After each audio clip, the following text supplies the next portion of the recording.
ధైర్యముతో కృపాసనమునొద్దకు చేరుదుము. హెబ్రీ 4:16. అధైర్యపడకూడదు. నీ భక్తి నీకు ధైర్యం పుట్టిస్తుంది. దేవుడు మనకు ధైర్యము గల ఆత్మనిచ్చాడు. పిరికివారు దేవుని రాజ్యములో చేరరు.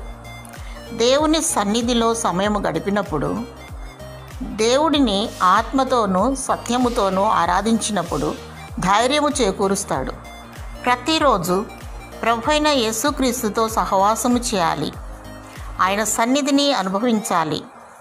అనేకుల కొరకు, సమస్త భూప్రజల కొరకు, గొప్పవారి కొరకు, అనారోగ్యుల కొరకు, శత్రువుల కొరకు, సొంతవారి కొరకు ప్రార్థన విజ్ఞాపన చేయాలి. మానక దేవుని కృపాసనమునొద్దకు చేరాలి. దేవుని యందు వర్ధిల్లుటకు కృప వెంబడి కృప పొందుకోవాలి. ఏ సమస్య, కష్టము, నష్టము వచ్చినా దేవుని స్తుతించు, గంతులు వేయాలి. నీ దేవుడు సమస్తము చేయుటకు సమర్థుడు. దేవుడిని దయగల ఆత్మను దయచేయునుగాక. ఆమెన్.